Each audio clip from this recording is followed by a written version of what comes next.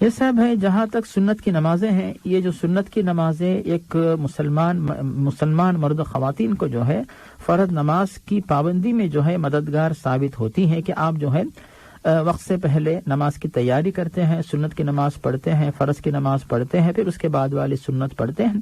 تو اس طرح جو ہے یہ نمازیں جو ہے فرض نماز کے سلسلے میں مسلمانوں کی یہ مددگار ثابت ہوتی ہیں. تو اس لیے جو ہے سنت کی نمازوں کی پابندی کی فضیلت بتائی گئی ہے.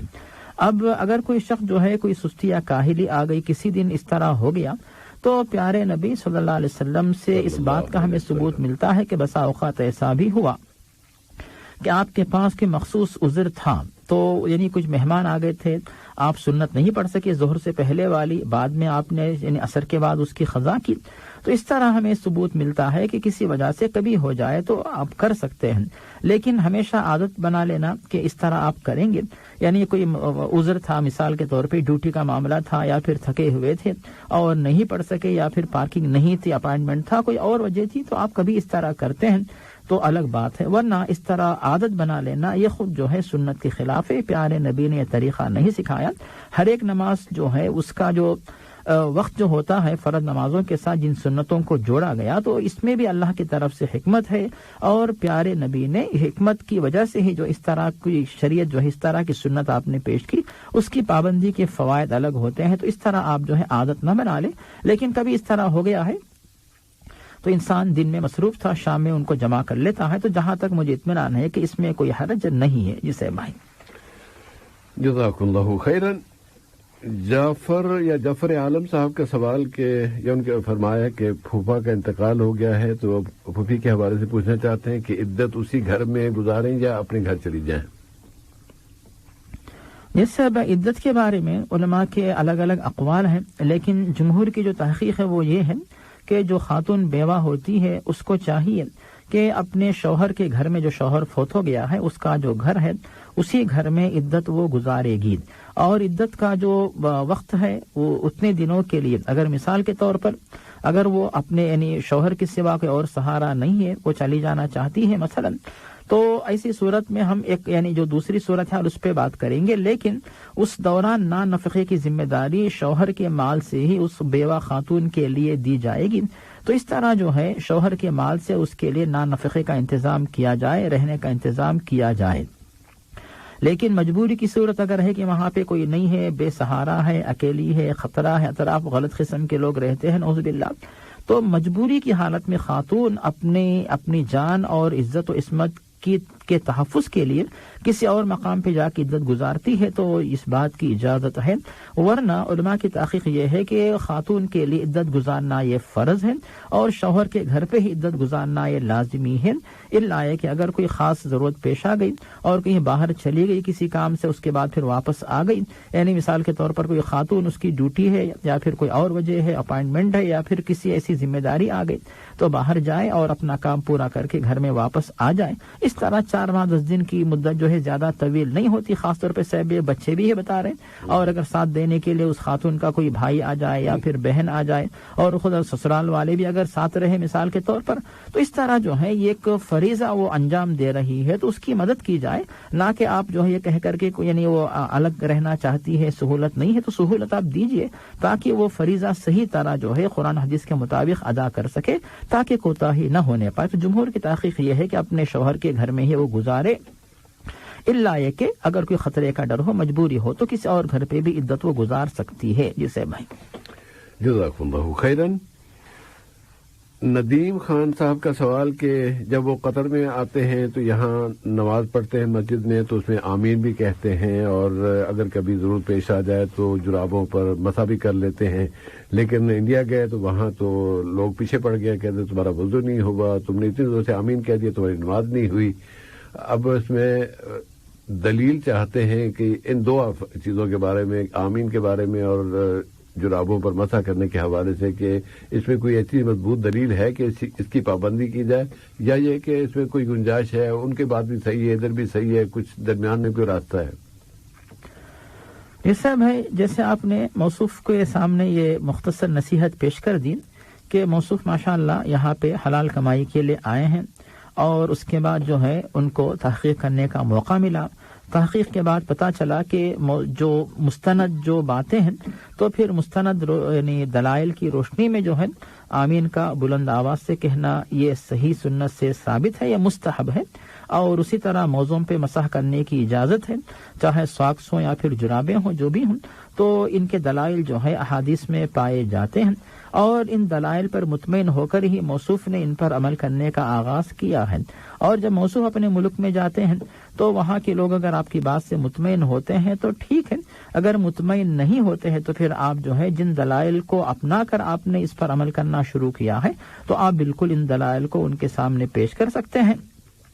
اور خود ان دلائل میں سے ہمارے سامنے جو بات ملتی ہے، صحیح مسلم کی کئی حدیثیں ایسی ہیں کہ جن میں بات بتائی جاتی ہے. حضرت علی رضی اللہ عنہ کہتے ہیں کہ پیارے نبی صلی اللہ علیہ وسلم نے موضوع پر مسح کرنے کے لیے مقیم کے لیے 1 دن اور 1 رات اور مسافر کے لیے 3 دن اور 3 راتوں کی اجازت دی.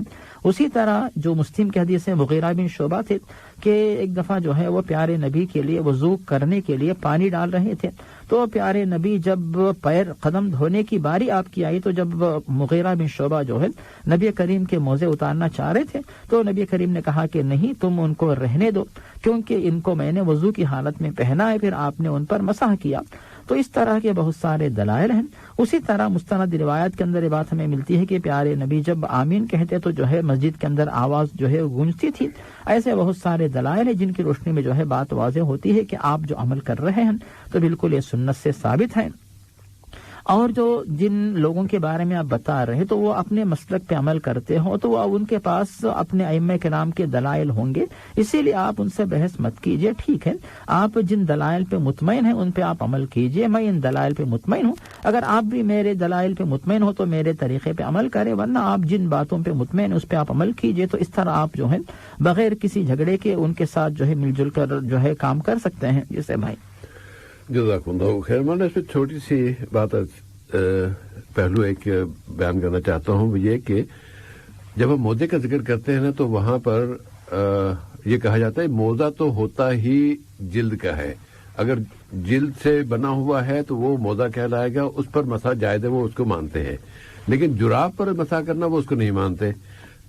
یہاں پر آ کے چونکہ آپ کی دونوں دلیلوں میں آپ نے موزے کا لفظ استعمال ہوا ہے، ہو سکتا ہے کہ آپ حیدرآباد کے لہجے میں موزے جراب کو ہی یا ساکس کو بھی موزہ کہتے ہیں، اس لیے آپ نے اس کا موزے کا لفظ استعمال کیا، لیکن وہاں یہ لفظ الجھن کا باعث بن جاتا ہے. نبی کریم صلی اللہ علیہ وسلم کی احادیث میں 2 الفاظ استعمال ہوئے ہیں، موزہ بھی، خف بھی، اور جورب بھی.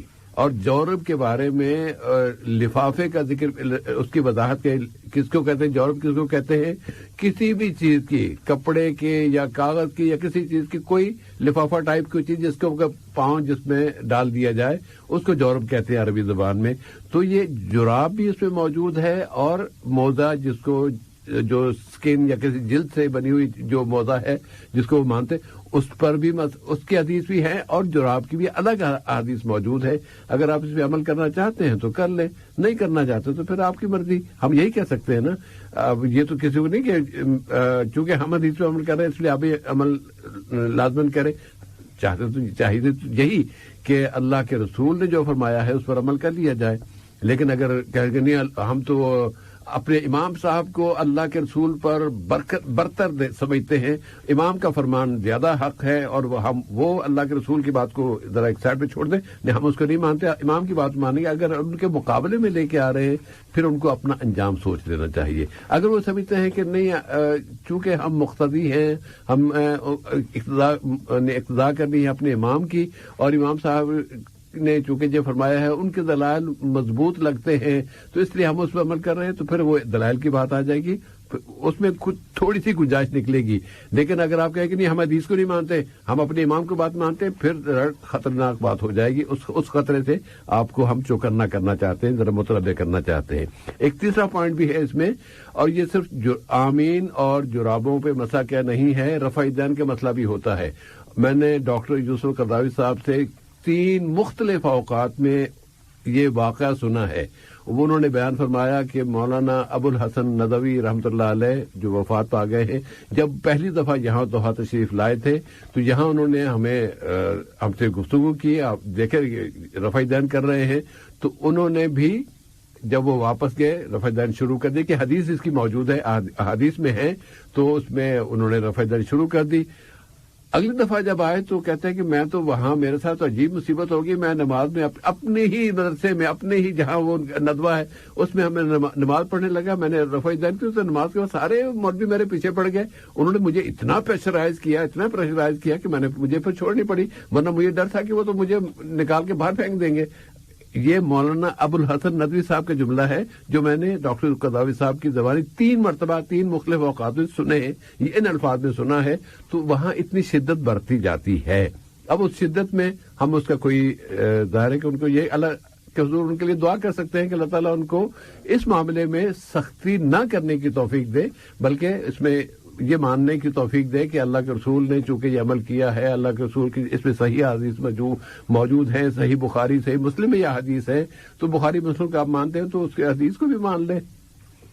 جی سیم بھائی۔ ندیم خان صاحب کا دوسرا سوال کہ خوابوں کے بارے میں، خواب کیا ہوتے ہیں، کس کی طرف سے ہوتے ہیں؟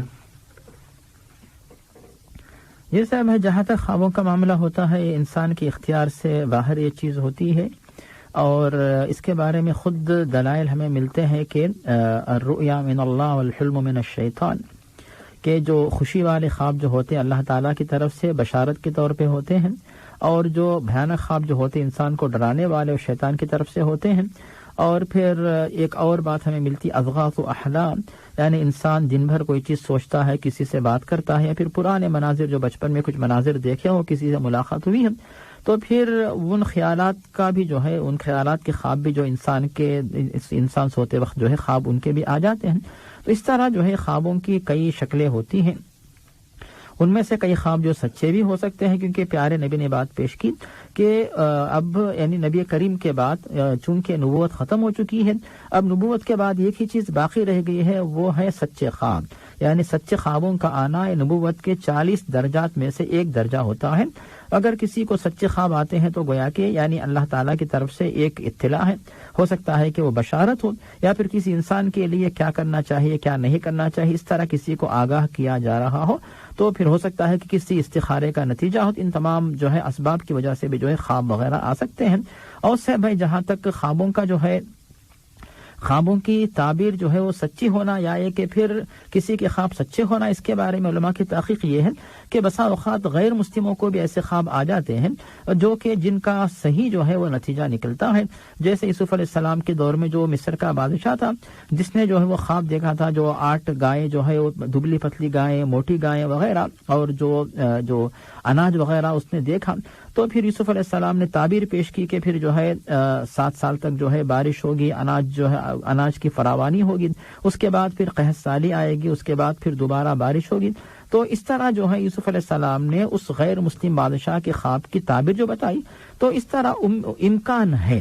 تو مطلب یہ ہوا کہ یعنی خواب جو ہے اللہ کی طرف سے اچھے خواب ہوتے ہیں اور بھیانک خواب شیطان کی طرف سے، لیکن آپ ان خوابوں کو دوسروں کے سامنے نہ پیش کریں، اور اچھا خواب آیا تو اللہ کا شکر ادا کریں، اور اگر بھیانک خواب اگر آیا ہے تو اس صورت میں جو آپ بائیں جانب جو ہے 3 دفعہ تھوتھو کر کے اعوذ باللہ پڑھیں، اعوذ باللہ من الشیطان الرجیم، یا پھر آپ کروٹ بدلیں، یا پھر آپ اٹھ کر جو ہے وضو کر کے 2 رکعت نماز پڑھ کے سو جائیں، تو پھر انشاءاللہ اس خواب میں جو ڈرنے کی جو ہے چیز آپ کو بتائی گئی وہ آپ کو نقصان نہیں پہنچائے گی۔ تو یہ تمام باتیں خوابوں کے بارے میں پیش کی گئی ہیں۔ جسے بھائی جزاک اللہ خیراً۔ محمد شاکر صاحب کا سوال کہ عمرہ کرنے گئے اور کہ وہاں پر والد صاحب کی طرف سے بھی عمرہ کیا جا سکتا ہے، یا امی کی طرف سے اگر عمرہ کرنا چاہیں تو کر سکتے ہیں یا نہیں؟ جس صاحب جہاں تک حج یا عمرے کی بات آتی ہے، اگر کوئی شخص جو ہے اپنی طرف سے حج عمرہ کرنا چاہے تو بالکل ٹھیک ہے، لیکن کسی اور کی طرف سے جو ہے کوئی شخص حج یا عمرہ کرنا چاہے، اس کے لیے ضروری ہوتا ہے کہ حج بدل یا عمرے بدل کرنے والا پہلے اس کا اپنا حج ہو چکا ہو، اس کا عمرہ ہو چکا ہو، تو کسی اور کی طرف سے نیابت کرتے ہوئے حج بدل یا عمرے بدل کر سکتا ہے۔ اب صاحب یہ بات آتی ہے کہ ایک سفر میں اگر کوئی شخص حج یا عمرے پہ جیسے حج تو ایک دفعہ ایک ہی ہوتا ہے ایک سال میں، تو عمرہ کرنے کے لیے گیا ہے، یا پھر حج پہ جا کر عمرہ کر رہا ہے تو کئی عمرے وہ ایک یا دو عمرے ایک والد کی طرف سے ایک والدہ کی طرف سے مثلا کر سکتا ہے کہ نہیں. اس کے بارے میں جو مشہور محقق علماء ہے ابن تیمیہ ابن عثیمین، ان کی تحقیق یہ ہے کہ نبی کریم صلی اللہ علیہ وسلم سے کبھی بھی جو ہے ایک سفر میں ایک سے زائد عمرے کرنے کا ثبوت نہیں ملتا ہے. تو یہ علماء اس کے سخت مخالف ہیں کہ آپ ان کے حق میں دعائیں کریں اور جو ہے کسی اور کی طرف سے یعنی ایک سفر میں 2-3 عمرے نہ کریں، ایک عمرہ صرف کریں. اب جہاں تک شیخ البانی رحمہ اللہ، ان کی تحقیق یہ ہے کہ اگر کوئی شخص جو ایک سفر میں دوسرا عمرہ کرنا چاہتا ہے تو مسجد عائشہ کے پاس جا کر نہیں، کیونکہ مسجد عائشہ کے بارے میں کہتے ہیں کہ جو ہے حائض و نفاس والی یعنی حائضہ خاتون کے لیے میقات ہے، یہ عمومی جو عمرہ کرنے والے ان کے لیے میقات نہیں ہے. ایسے لوگ اگر دوسرا عمرہ کرنا چاہتے ہیں تو جو بڑا میقات جو ہوتا ہے جیسے قن المنازل وغیرہ جو دور ہوتے 100 کلومیٹر سے باہر جو ہے مواقع جو ہیں وہاں پہ جا کے پھر دوسری دفعہ نیت کر کے دوسرا عمرہ وہ کر سکتے ہیں. تو شیخ البانی کی تحقیق ہے. ایک آخری تحقیق صاحب ہے جو ہے جو سعودیہ کی جو فتویٰ کمیٹی ہے جو لجنہ دائمہ کہتے ہیں شیخ ابن باز رحمہ اللہ. تو شیخ ابن باز رحمہ اللہ اس میں ان دونوں علماء کی تحقیقات سے یہ مختلف ہے. تو وہ یہ ہے کہ چونکہ پیارے نبی نے حضرت عائشہ صدیقہ رضی اللہ عنہا کو اجازت دی کہ وہ چونکہ حج کے موقع پر حیض کی شکایت ان کو ہو گئی تھی، حیض کی حالت پیش آ گئی، ان کا صرف حج ہوا عمرہ نہیں ہوا، تو ان کو یہ پریشانی تھی کہ سب کا حج عمرہ ہو رہا ہے تو ان کا وہ صرف حج ہو رہا ہے. انہوں نے شکایت کی تو نبی کریم نے اجازت دی کہ ٹھیک ہے تم اپنے بھائی عبد الرحمن کو لے کر ایک عمرہ کر لو. تو تنعیم جو کہ یعنی جہاں پر آج کل مسجد عائشہ کے نام سے اس کا وہ مقام مقرر کیا گیا ہے جو کہ ادنی الحل کہتے ہیں، یعنی وہ مقام جو ہے یعنی حرم سے باہر شمار ہوتا ہے، تو وہاں پہ جا کر احرام باندھو اپنے بھائی کے ساتھ جو ہے تم عمرہ کر لو. تو اس بات کو بنیاد بنا کے ابن باز وغیرہ کی تحقیق یہ ہے اگر کوئی شخص جو ہے ایک اور عمرہ یعنی اپنے عمرے کے بعد کوئی اور عمرہ بھی کرنا چاہے مسجد عائشہ سے، اس میں کوئی حرج نہیں. تو یہ 3 علماء کی 3 تحقیقات ہیں. جسے بھائی جزاکم اللہ خیراً. آخری سوال سعید امیر صاحب کا کہ گردن میں سخت تکلیف ہے 3 ماہ سے اور وہ گردن سیدھی نہیں رکھ پاتے، کیا گھر پہ نماز پڑھ سکتے ہیں؟ جیسا بھائی بے شک جو نماز باجماعت ہیں فرض نمازوں کے لیے مسجد میں جا کر ادا کرنا اس کو علماء نے واجبات میں شمار کیا ہے، الا یہ کہ کوئی عذر شرعی ہو یعنی سفر ہے، مرض ہے یا پھر ایسی صورت پیش آ گئی کہ آپ جا رہے ہوں اور پھر راستے میں کوئی پارکنگ نہیں ہے، آپ کو جو ہے کسی یعنی اپارٹمنٹ کے لیے جانا ہوتا ہے، تو جو انسانی مجبوریاں ہیں. تو ایک بات تو یہ ہوگی. اور جو نماز باجماعت کی فضیلت تو واضح ہے کہ اگر کوئی شخص نماز باجماعت مسجد میں جماعت کے ساتھ ادا کرتا ہے تو 27 درجے زیادہ ثواب ملتا ہے. یہ تمام فضائل ہیں. اور جہاں تک صاحب ہے موصوف کی بیماری کے ازالے کے لیے اور شفا یابی کے لیے آپ نے بہترین دعا کی ہے، تو امید ہے کہ سامعین بھی انشاءاللہ چونکہ آپ نے دعا کی سامعین نے آمین کہی ہوگی تو انشاءاللہ موصوف کو فائدہ ہونے کی امید ہے. تو صاحب بھائی موصوف اگر یہ سمجھتے ہیں کہ یعنی جہاں تک گردن کا یعنی نہ ٹکنا جو کہ اس میں یعنی مضبوطی نہ رہنے کی وجہ سے، ویسے یہ تکلیف تو گھر پہ نماز پڑھیں باہر جائے ہر وقت تو تکلیف تو ہوتی ہی ہے. تو آپ جو ہے اگر کوشش یہ کریں کہ مستقل طور پر جو ہے مسجد کو نہ چھوڑ دے، مسجد سے اپنے آپ کو محروم نہ کرے، دور نہ ہو جائیں. کوشش کریں کہ اگر یعنی آپ 5 نمازیں نہیں آپ مسجد میں جا نہیں سکتے 5 نمازوں کے لیے، تو آپ یعنی کم از کم ایک دن میں 1 نماز تو آپ ادا کریں. لیکن وہ کہتے ہیں بھائی کہ ایسے لگتا ہے کہ 10 تابوت ان کے سر پہ رکھ دیے گئے، تو بہرحال یہ بڑی شدید مشقت ہے، جیسے اللہ ان کو موصوف کو شفا دے. یہ کہہ سکتے علاج آپ کروا تداو، پیارے نبی نے کہا کہ اپنا علاج کرواتے رہو، تو دعا بھی کریں اور دوا بھی کرتے رہیں. اور نمازوں کے بارے میں جو ہے اگر ایسا ہو سکتا ہے بھائی کہ بعض لوگ جو ہے جن کو گردن میں درد ہوتا ہے تو گردن کا ایک کو پٹا ملتا ہے، اس سے آپ پتہ نہیں انگلش میں کیا کہتے ہیں، اردو میں جو گردن پہ جو پہنتے ہیں درد والے جو ہیں، ہو سکتا ہے کہ وہ پہننے کی وجہ سے جو ہے آپ کی گردن جو ہے وہ ٹکی رہے اور پھر آپ جب نماز پڑھیں گے تو جو ہے ہو سکتا ہے کہ درد آپ کو نہ ہو. اور پتہ نہیں صاحب کہ موصوف پھر جب گردن ٹکتی نہیں تو پھر وہ رکوع سجدہ کیسے کرتے مجھے نہیں پتا، اس کے بارے میں بھی جو ہے ذرا سا یعنی احتیاط کریں کہ اگر زیادہ تکلیف ہوتی ہے تو پھر اس عذر کا خیال کرتے ہوئے جس طرح سہولت ہے کہ فاتقوا اللہ ما استطعتم، جس حد تک آپ جو ہے زیادہ سے زیادہ عبادت کر سکتے اس حد تک آپ عبادت ادا کریں. اور جس کی وجہ سے شدید مشقت آپ کو ہوتی ہے تو پھر آپ اس میں جو آسانی کا راستہ ہے کہ وما جعل علیکم فی الدین الدین من حرج کہ اللہ تعالیٰ نے دین میں حرج نہیں رکھا ہے، تنگی نہیں رکھی ہے، مشقت نہیں رکھی اللہ تعالیٰ نے، تو آپ جو ہے آسان راستہ اپنا سکتے ہیں۔ پھر بھی اللہ سے دعا کریں کہ اگر جماعت چھوٹ رہی ہے توبہ استغفار کریں اور دعا کریں کہ توفیق آپ کو مل جائے کہ انشاءاللہ جب صحت یاب ہو جائے تو نماز با جماعت صحیح طرح ادا کر سکیں۔ جی سیب بھائی، اس میں آپ بھی کچھ مشورہ دے سیب بھائی۔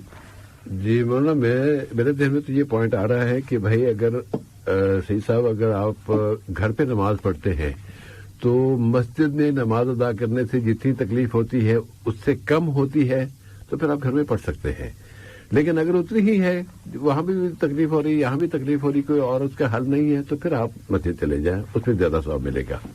اگر آپ یہ سمجھتے ہیں کہ مسجد میں جانے سے جو مشقت ہوتی ہے کہ لوگوں کے سامنے تو میں اس طرح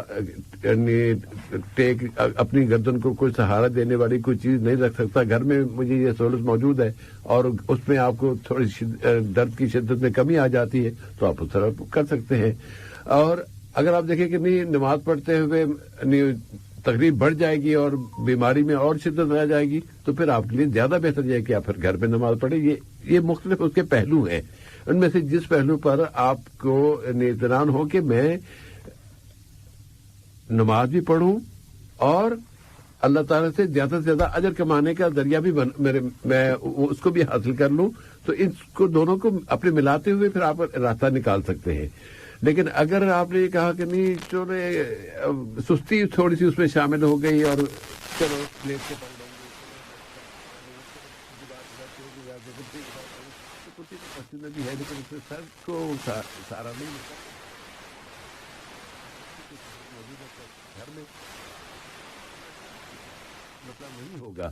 اور اگر آپ گھر میں بھی نماز پڑھ رہے ہیں اور وہاں پر آپ اقامت کیسے نماز پڑھیں، گھر والوں میں کوئی اور افراد ہیں ان کو اپنے ساتھ شامل کر لیں، جماعت کا ثواب وہاں کمانے کے لیے بھی اس کی کوشش کر لیں گے تو انشاءاللہ آپ کو